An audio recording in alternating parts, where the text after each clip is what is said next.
Hello guys, welcome back to my YouTube channel SKM study a way of success. मैं हूं आपका educator Shivam Mishra. आपका स्वागत करते हैं आपके अपने यूट्यूब चैनल एसकेएम स्टडी पे। और आज के इस वीडियो में जानेंगे हम लोग कि बोर्ड एग्जाम में निबंध कैसे लिखें ताकि आपको पूरा यानी कि फुल मार्क्स मिल जाए। जी हाँ, जो ये निबंध होता है ना, ये आपके बोर्ड परीक्षा में 9 नंबर का 9 अंकों का आपके यूपी बोर्ड परीक्षा में पूछा जाता है। कक्षा 10वीं और 12वीं दोनों के बच्चों के लिए बहुत इंपॉर्टेंट निबंध है जो यहाँ पे लेके आया हूँ। इसलिए वीडियो को शुरू से लेके लास्ट तक देखिएगा, शुरू से लेके लास्ट तक देखिएगा। और हमारे नोट्स पीडीएफ सारे अवेलेबल है टेलीग्राम चैनल एसकेएम स्टडी पे, तो टेलीग्राम चैनल एसकेएम स्टडी को जाके ज्वाइन कर लीजिए। वहाँ पे सारे नोट्स पीडीएफ आपको मिल जाएंगे, फ्री में डाउनलोड करके आप पढ़ाई कर लीजिए अपना।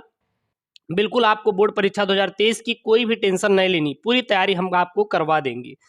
तो बोर्ड में आपको किस प्रकार से निबंध लिखेंगे, क्योंकि देखते हैं बहुत सारे ऐसे बच्चे होते हैं जो कि टॉपर नहीं होते तब भी वो अच्छा नंबर स्कोर कर लेते हैं, और बहुत सारे ऐसे टॉपर बच्चे आप देखते हैं जो कि केवल 50 से 60% ही स्कोर कर पाते हैं, और जो कमजोर बच्चे होते हैं वो 80 से 90% तक स्कोर कर जाते हैं। ऐसा क्या रीज़न होता है, उनके अंदर क्या टैलेंट होता है? उनके अंदर बस एक ही टैलेंट होता है, भले वो हिंदी में नहीं पढ़ते लेकिन उनको लिखने का तरीका मालूम होता है।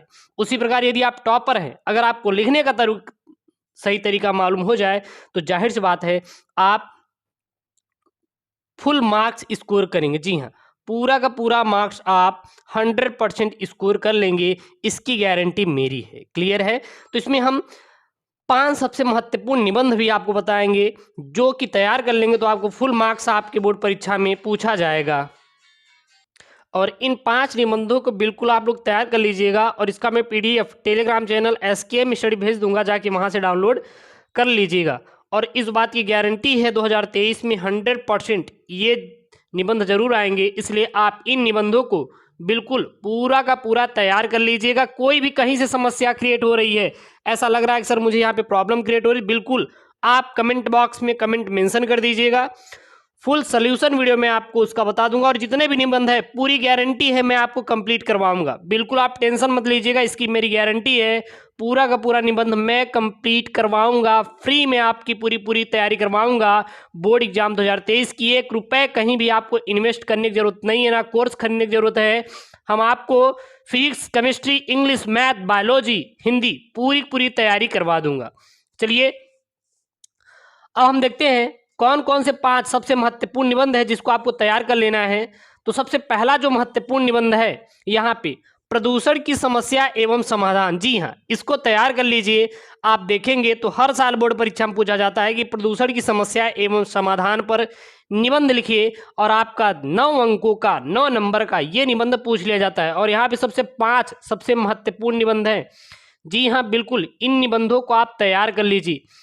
दूसरा, भ्रष्टाचार समस्या एवं समाधान। भ्रष्टाचार पर निबंध आपको तैयार कर लेना है। कभी कभी दे देता है कि अनियंत्रित भ्रष्टाचार पर निबंध लिखिए, तो भ्रष्टाचार का आ जाए तो समझ लीजिए भ्रष्टाचार का है। कुछ भी लिखा रहे, अगर भ्रष्टाचार मेंशन है तो आपको सीधा भ्रष्टाचार पर निबंध लिख कर ही आना है। क्लियर है?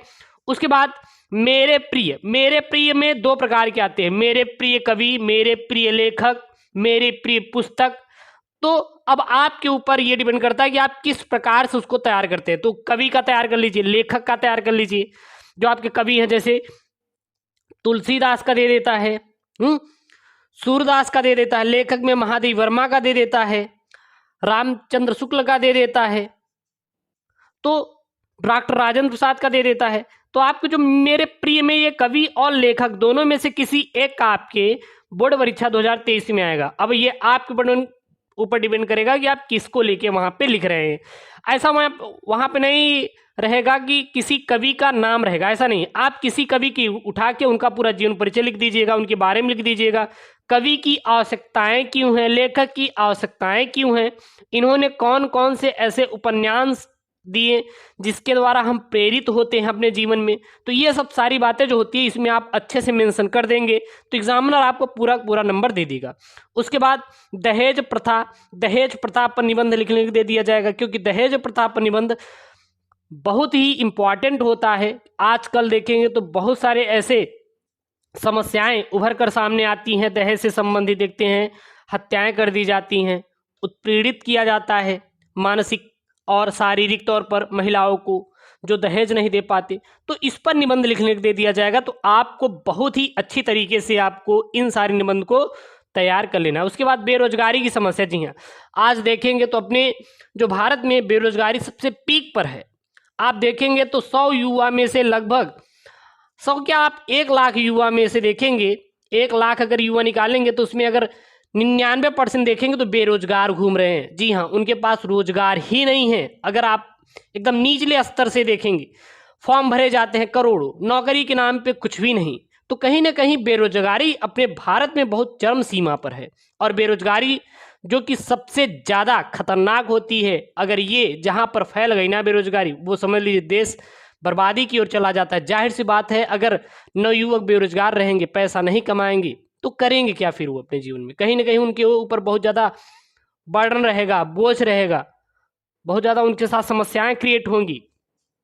तो बेरोजगारी पर समस्या समाधान निबंध लिखने के लिए दे दिया जाएगा। क्लियर है? तो ये आपको 5 सबसे महत्वपूर्ण निबंध को तैयार करके ही जाना है। उसके बाद आपको विशेष ध्यान देना है, क्योंकि वही चीज़ बोले ना, बहुत सारे बच्चे होते हैं 9 में 9 स्कोर करते हैं, बहुत सारे बच्चे होते हैं 9 में 9 स्कोर करते हैं, और बहुत सारे बच्चे 9 में 5 नंबर ही स्कोर कर पाते हैं। ऐसा क्या रीज़न होता है जो कि 9 में 9 स्कोर करते हैं, बहुत बच्चे केवल आपके कितने 5 ही नंबर स्कोर कर पाते हैं?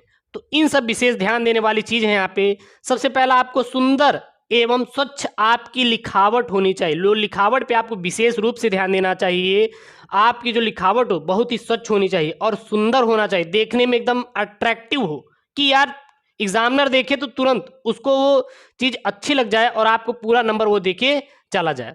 उसके बाद आपको रूपरेखा, सबसे पहले रूपरेखा पर विशेष ध्यान देना। जैसे कि प्रस्तावना, अगर मान लीजिए भ्रष्टाचार पर लिख रहे हैं तो किसी का भी लिखेंगे तो 2 चीज़ मेंशन मैंडेटरी है।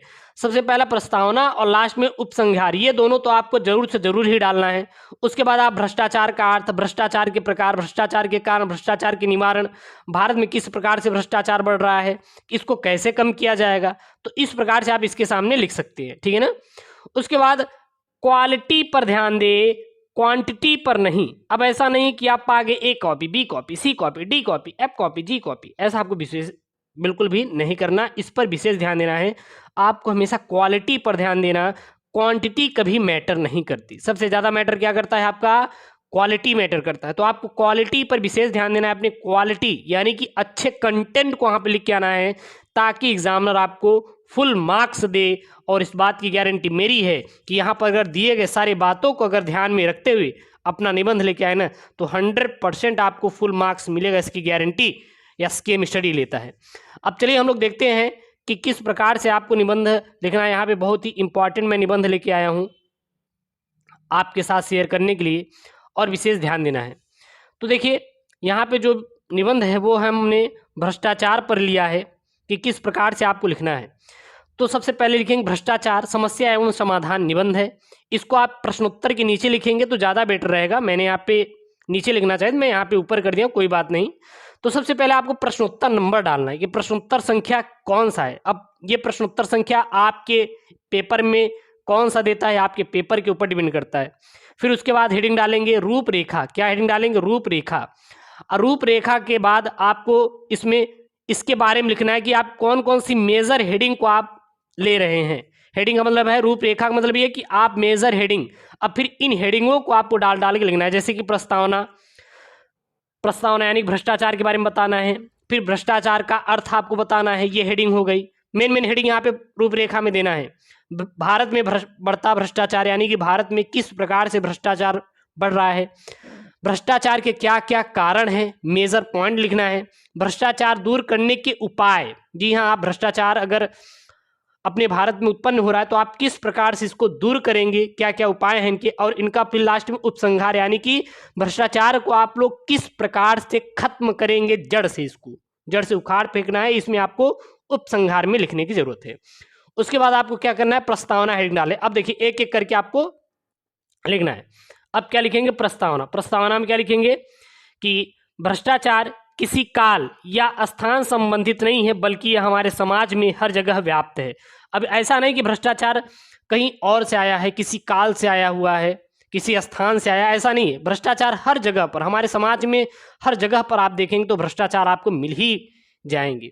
ये प्रस्तावना हम लिखेंगे। उसके बाद यहाँ हम लिख देंगे भ्रष्टाचार के लिए दो बातें आवश्यक है। सबसे पहला क्या है, कोई कर्मचारी गैर कानूनी रूप से कोई उपहार स्वीकार करता है। आप देखते हैं बहुत सारे जो कर्मचारी होते हैं वो काम को निकलवाने के लिए जो लोग होते हैं उनको भ्रष्टाचार यानी कि घूस अकोर देते हैं, बोलते हैं ना यार घूस अकोर खा रहा है ये बंदा। तो कहीं ना कहीं आप खुद उसमें इन्वॉल्व हैं, आप क्यों दे रहे हैं? अगर कोई बंदा आपसे घूस मांग रहा है, तो आप क्यों दे रहे हैं? कहीं ना कहीं आप भी तो उसको बढ़ावा दे रहे हैं ना। अगर आप देना बंद कर देंगे तो पाएगा ही नहीं, जब पाएगा नहीं तो भ्रष्टाचार होगा ही नहीं। तो कहीं ना कहीं लोग भी इसमें इन्वॉल्व हैं भ्रष्टाचार में।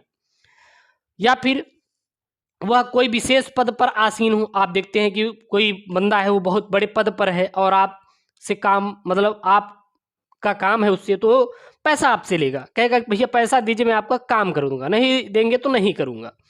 भ्रष्टाचार रूपी वह नासुर बहुत तेजी से पनप रहा है। तो ये क्या क्या लिख देंगे, आपको प्रस्तावना में लिख देना है। उसके बाद आपको भ्रष्टाचार का अर्थ, फिर अगली आपको हेडिंग डाल लेनी। क्या हेडिंग डाल लेंगे यहाँ पे, लिख लेंगे यहाँ पे आपको हेडिंग डाल लेनी है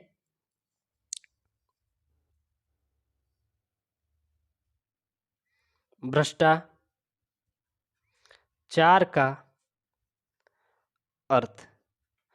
तो इस प्रकार से आपको क्या करना है, निबंध को लिखना है। फिर इसी प्रकार से आप लिखते लिखते चले जाएंगे। अगर आप इस प्रकार से निबंध लिखेंगे ना तो इसकी गारंटी मेरी है आपको फुल मार्क्स मिलेगा। तो आशा करते वीडियो पसंद आया होगा और इन 5 महत्वपूर्ण निबंधों को जरूर से जरूर तैयार कर लीजिएगा।